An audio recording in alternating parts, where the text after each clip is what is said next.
Hi, I'm Mary from Sound Advice for Kids with your tip of the week. Let's talk a little bit about how to take data for the goal to increase utterance length. Now, I don't know about you, but in preschool, almost all my kids are working on this goal.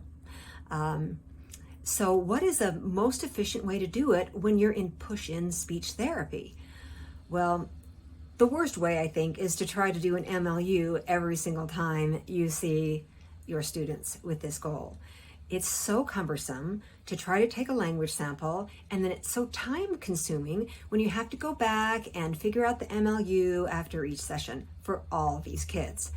So instead of doing that, I suggest that you have your a clipboard with you, and you have a data sheet that you just do hash marks for whatever, how many words were uttered for that child. For instance, if they make a one-word utterance, you mark a one word. If they imitate two words, you mark imitated two words. And so you can keep track of it that way very, very quickly.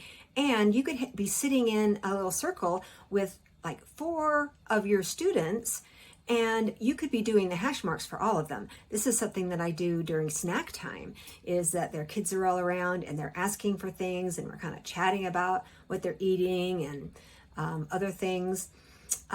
Is I can just take data right there, and it's not cumbersome at all. The other thing I suggest is that you get several weeks worth of data, and then you look at the average.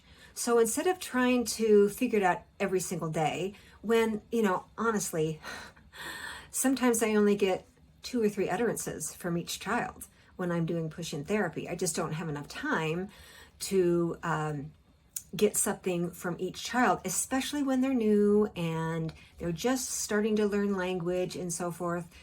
And, 3 to 5 word utterances, that's not a lot to make a presumption of percentage correct, right? Because it could just be a fluke, or there's just not enough data.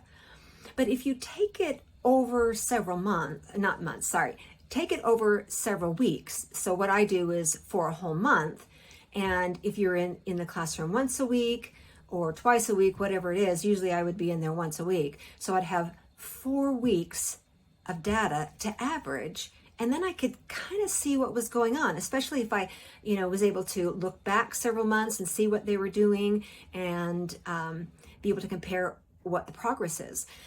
Keep track of things like no responses, because any kind of response is better than just sitting there and not making any response, right?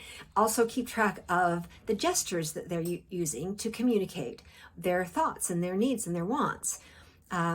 Because when they start using words, you can show progress to the parents and to yourself too, that they're making progress, because they're not only just sitting there and not responding, they're not just giving gestures, they're starting to use words. So keep track of it that way.